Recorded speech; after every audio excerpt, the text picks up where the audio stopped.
Hi, and welcome to the Arts District podcast. I'm Lauren, And I'm Georgia. and this is episode 21. So, Georgia and I couldn't, well, it's not that we couldn't get together last week, but we just decided because of the holidays and everyone being so busy that we would take a week off. And it was our first time in the 21 weeks that we did that. So, we hope you weren't too disappointed, but I'm sure you guys didn't even notice we were gone.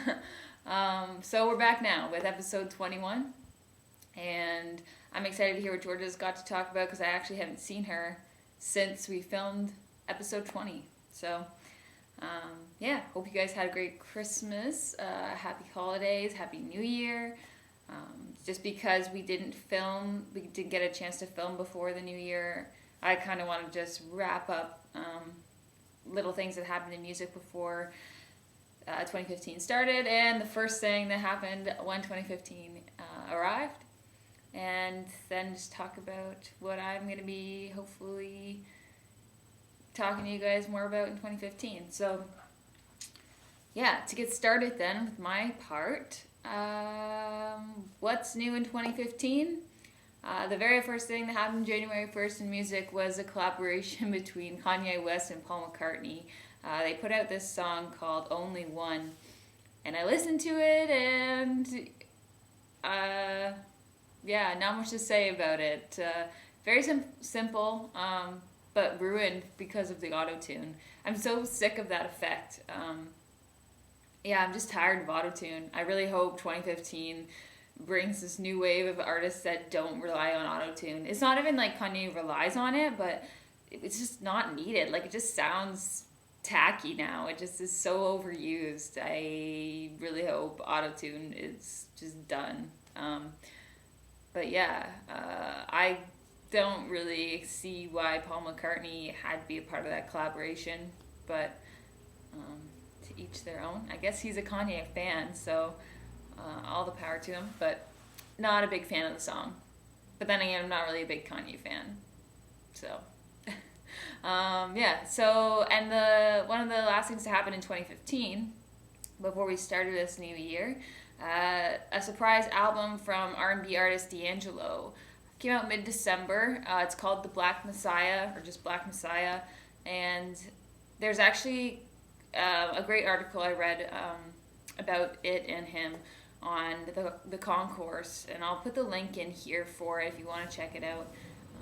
And go listen to the album because it's actually really cool. It's his first album in 14 years, I think. So longly anticipated. Longly, is that a word? Anticipated album. Very surprised to see that one come out. Today I thought I would discuss something that I've been into lately. I've been reading a lot of graphic novels while I've been home for the holidays, specifically graphic memoirs, so I thought I would share a few of those with you. First of all is Ramsey Beyer's Little Fish, a memoir from a different kind of year. So this is about a young artist moving from rural Michigan to Baltimore, which is like a 6-hour drive away.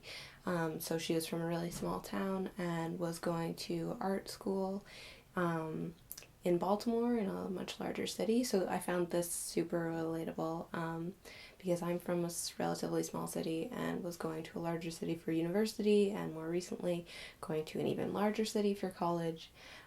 So yeah, I really enjoyed this. It's written recently, but takes place in the early 2000s. Ramsey was really influenced by the punk scene and DIY culture.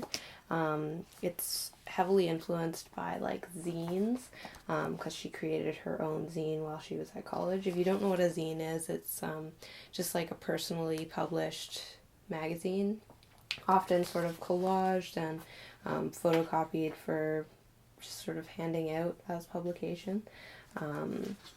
And a big part of that is making lists. She's got a really nice, simple illustration style. There's sort of these little page interludes between the seasons as she tracks through her first year away from home. So yeah, this was just a really quick read. I really enjoyed it. Super relatable for me as an art student moving to a larger city. But yeah, definitely worth checking out. Second, I want to talk about another graphic memoir. I don't have my copy here. I read it for university, but it is Alison Bechdel's Fun Home, a family tragicomedy. And you may know Alison Bechdel from a popular cartoon series that she did in newspapers I think started in the late 80s and then into the early 2000s.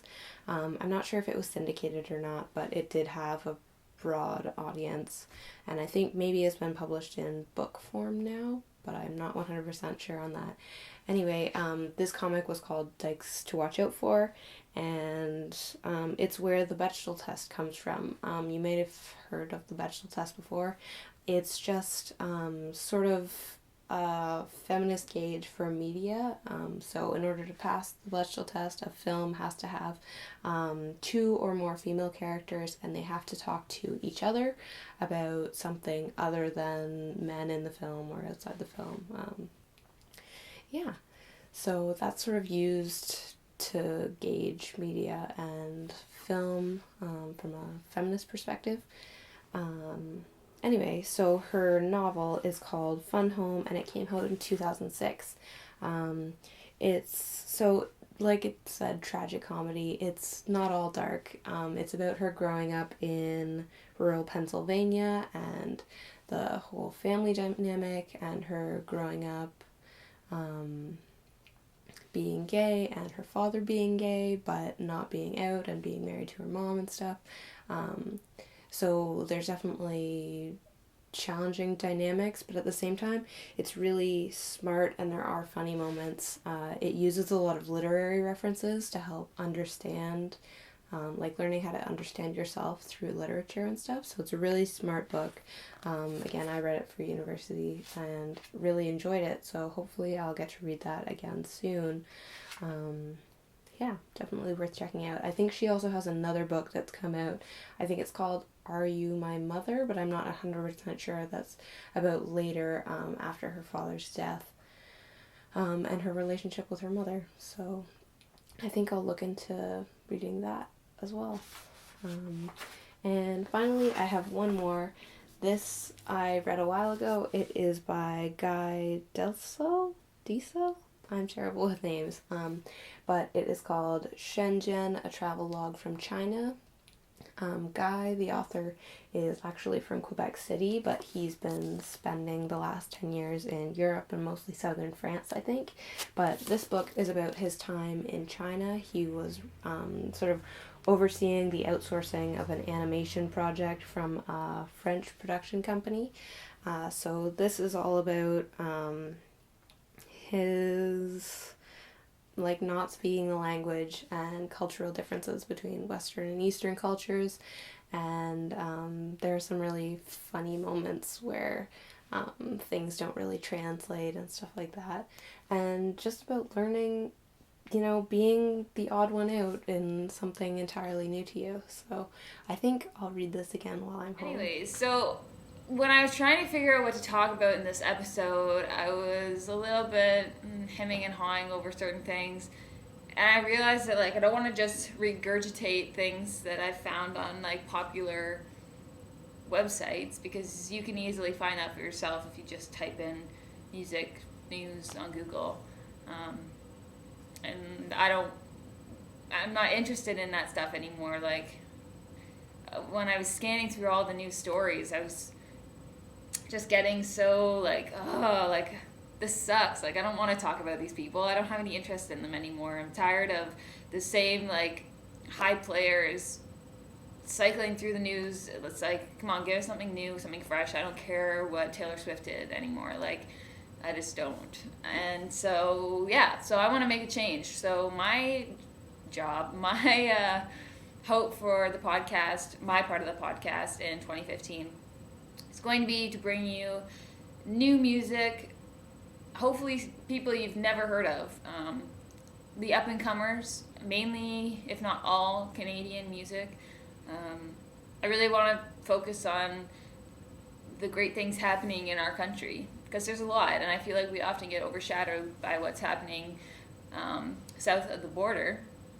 But we've got a lot to offer, and there's a lot of cool things happening here. So I should be full of content for the next little while.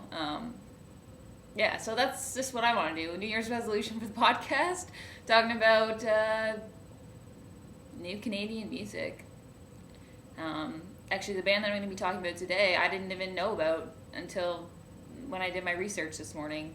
So that's cool for me too. Like, I like finding out new bands, and even better if I like them. So, yeah. All right. So I'm going to dive into my new music segment. The band I'm talking about today is a band from Vancouver. They're a three-piece, I don't want to say girl band, but they are all girls, and they're called the Courtneys. I couldn't figure out an exact time for when they formed the band, but I'm thinking it was around 2012. They've put out a couple EPs, and their first like self-titled, it was eight songs, so I'll call it a full length. Came out in 2013. You can stream it on their Bandcamp, so I'll put a link in for their Bandcamp here. And if you like what you hear, you can buy the album for $9.99, and you can actually buy a hard copy CD. I think it was $15.99. But the band themselves, they're kind of, I would classify them as being like a garage rock, kind of punky. Now called them fuzz pop, which is a genre I've never really heard of.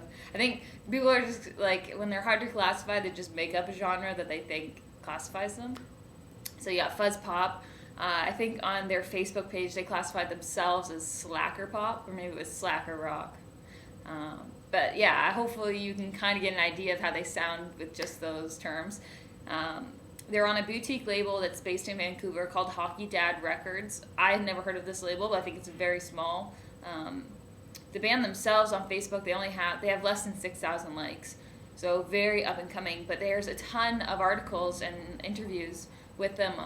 If you just search the Courtneys on Google, they'll all come up. Kind of like a quirky band. Only one of the girls in the band's actually named Courtney, and they just decided to go with the Courtneys.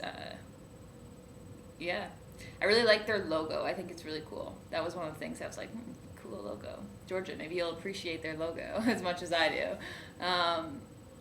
Yeah, so go ahead. They're on Facebook. Just search the Courtneys. They'll come up. What do I add here? It's hard to make notes on a new band because there's not a lot of information about them online, so it's just kind of figuring things out by doing some serious digging. Yeah, so their sound, I guess we could put it in the early 90s group. I'm really bad at like trying to classify bands. Yeah, okay, early 90s, but I wrote down it conjures up images of 80s neon. So there you go, 80s neon. It reminds me of something that should be in an old Molly Ringwald movie. Like, I heard the first Courtney song I listened to was this one called Lost Boys, and it's going to be the one that I play in the clip for you today. I just thought, man, this song could like be in the Breakfast Club. Like, it just has that kind of 80s sound, yet also 90s. Yeah, so that is the song that I want to play for you guys today. So here's Lost Boys by the Courtneys.